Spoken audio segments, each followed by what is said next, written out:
جہاں انہوں نے آرام کیا وہاں ان کو بڑا ہی خوبصورت ایک خواب نظر آیا۔ اس خواب میں انہوں نے کیا دیکھا کہ آسمان سے زمین تک ایک سیڑھی ہے جس سے فرشتے آ رہے ہیں، اور ساتھ میں یہ دیکھا کہ ان کے پاس بہت ساری برکتیں نازل ہو رہی ہیں، اور ان کے پاس 12 قسم کے ہر چیز انہوں نے دیکھی کہ 12 لوگ ان کے ارد گرد جمع ہیں، اور اس طرح کی انہوں نے خواب دیکھا۔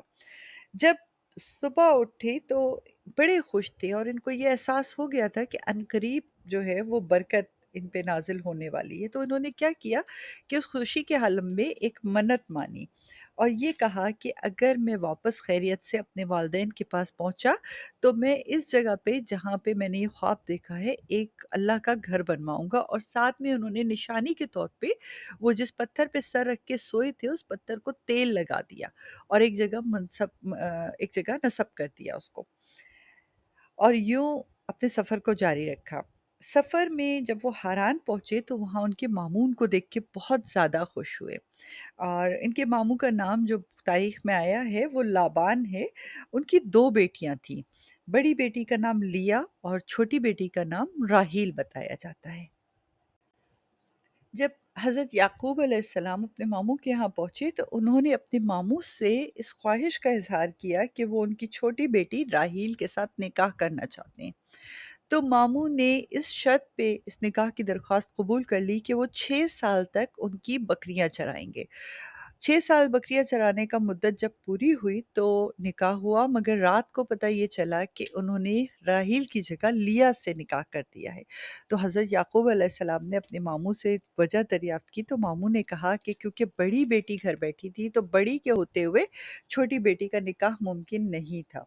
تو اس پر حضرت یعقوب علیہ السلام نے برہمی کا اظہار کیا، تو ان کے ماموں نے کہا کہ اگر تم راحیل سے نکاح کرنا چاہتے ہو تو تمہیں مزید 7 سال تک بکریاں چرانی ہوں گی، جس کو انہوں نے منظور کیا، اور مزید 7 سال بکریاں چرانے کے بعد ان کی چھوٹی بیٹی راحیل سے بھی نکاح کر لیا۔ یہاں یہ بات بہت اہم ہے کہ اس زمانے میں 2 بہنوں کا ایک مرد سے نکاح جائز تھا۔ بعد ازاں نبی اکرم صلی اللہ علیہ وسلم کی امت کے لیے یہ بات جائز نہیں قرار دی گئی کہ ایک بہن دوسری بہن کے نکاح میں کہ ہسبینڈ کے نکاح میں نہیں آ سکتی اس وقت تک جب تک کہ وہ حیات ہے۔ ہاں یہ ممکن ہے کہ اگر ایک بہن کا کسی وجہ سے انتقال ہو جائے تو جو شخص ہے وہ اس دوسری بہن سے شادی کر سکتا ہے، مگر ایک ساتھ نکاح میں نہیں آ سکتی، اور ایسا ہمیں مثال بھی ملتی ہے حضرت عثمان علیہ السلام جنہیں ذو النورین کہا جاتا ہے۔ انہوں نے نبی اکرم صلی اللہ علیہ وآلہ وسلم کی 2 صاحبزادیوں کو نکاح میں لیا تھا، مگر ایک کے انتقال کے بعد دوسری کو۔ بہرحال اس وقت اب کہا یہ جاتا ہے، تاریخ یہ بتاتی ہے کہ حضرت یعقوب علیہ السلام کی 4 بیویاں تھیں، اور 4 بیویوں سے ان کو 12 اولادیں ہوئیں، لیکن جو ان کی سب سے چھوٹی بیوی تھی جن کا نام راحیل تھا، ان سے ان کے 2 بیٹے ہوئے۔ ایک حضرت یوسف علیہ السلام تھے جو بڑے صاحبزادے تھے اور جن کو نبوت بھی عطا ہوئی، اور انشاءاللہ ہم اگلی دفعہ ان کا بھی ذکر کریں گے، اور دوسرے صاحبزادے جو تھے وہ بن یامین کے نام سے تھے جو ان کے چھوٹے بھائی تھے۔ آپ نے تقریباً 20 برس کے قریب جو ہے وہ اپنے ماموں کے یہاں قیام کیا، اور 20 برس کے بعد آپ نے دوبارہ سے واپس جانے کا ارادہ کیا، اپنے والدین سے ملنے کے لیے واپس جانا چاہتے تھے، اور اس طرح سے ارض کینان کو آپ نے آ، اللہ حافظ کہا اور واپس شام جانے کا ارادہ کیا۔ جب اللہ تعالیٰ کی طرف سے حضرت یعقوب علیہ السلام کو ہدایت ملی کہ وہ واپس کینان کی طرف روانہ ہو جائیں، تو اس وقت اس بات کا اظہار حضرت یعقوب علیہ السلام نے اپنے ماموں سے کیا۔ ان کے ماموں یہ سن کے بہت اداس ہو گئے، کیونکہ اس طرح ان کی دونوں بیٹیاں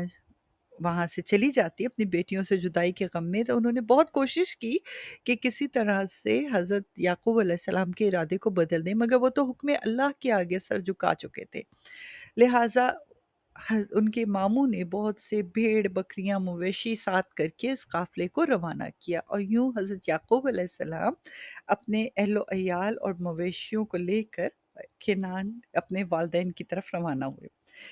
جب وہ پہنچے اس علاقے میں جہاں ان کے بھائی محیص رہتے تھے، اور محیص نے جب یہ اطلاع پائی کہ کوئی قافلہ اجنبی آیا ہے تو انہوں نے کچھ لوگوں کو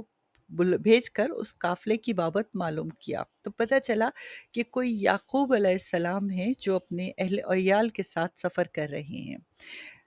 اس پر محیص کو 20 سال پہلے اپنے بھائی یاد آ گیا اور وہ سارے واقعات یاد آ گئے جو 20 سال پہلے گزرے تھے۔ وہ اپنی گاؤں کے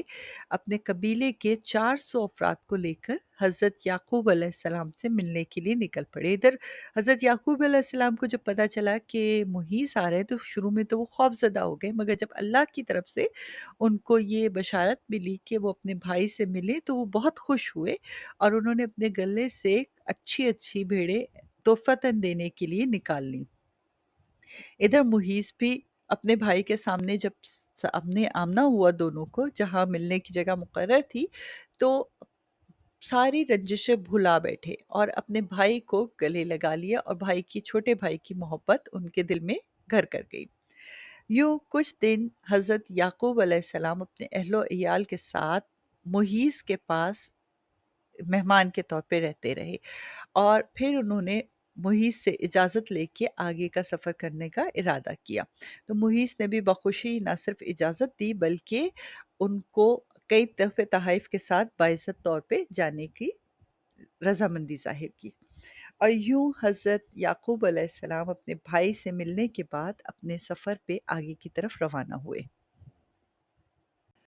حضرت یعقوب علیہ السلام کو 20 سال پہلے کیا ہوا عہد یاد تھا۔ انہیں یاد تھا کہ انہوں نے 20 سال پہلے جب سفر پہ نکلے تھے تو ایک مقام پہ ایک خوبصورت خواب دیکھا تھا، اور خواب دیکھنے کے بعد انہوں نے جو منت مانی تھی وہ منت انہیں یاد تھی، لہٰذا انہوں نے اپنے بچوں کو اپنے ساتھ دیا اور اس جگہ کی تلاش بھی شروع کر دی۔ یہاں پہنچے تو تقریباً ایک گاؤں آباد تھا وہاں پہ، اور اس دیہات کے ساتھ ہی انہوں نے اس جگہ کو تلاش کیا جہاں انہوں نے وہ پتھر نصب کیا تھا۔ کچھ عرصے کے بعد انہیں وہ پتھر ملا اور یہ پتہ چلا کہ یہ جو جگہ ہے یہ شقیم بن جمر کے نام کا ایک بندہ ہے، اس کے نام پہ ہے، تو انہوں نے اس جگہ کو 100 بھیڑوں کو دے کر وہ جگہ لے لی اور وہاں پہ ایک اللہ کا گھر بنایا۔ آج بھی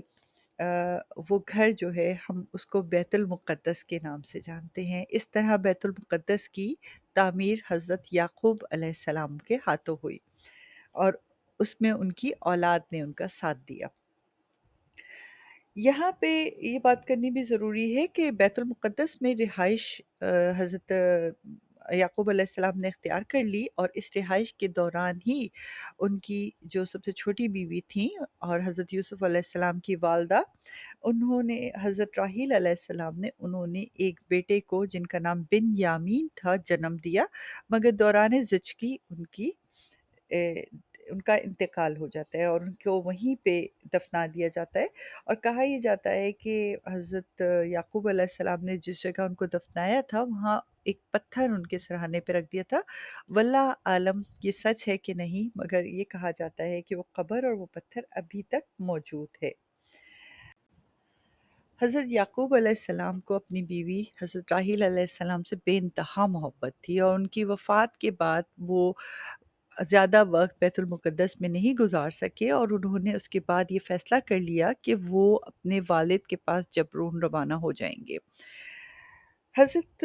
یعقوب علیہ السلام کی عمر مبارک 180 سال کہی جاتی ہے، اور یہ بھی بتایا جاتا ہے کہ آخر عمر میں خاص طور پہ ان کے 10 بچے جو دوسری ماؤں سے ہوئے تھے، یہ حضرت راحیل کے علاوہ عورتوں سے ہوئے تھے، انہوں نے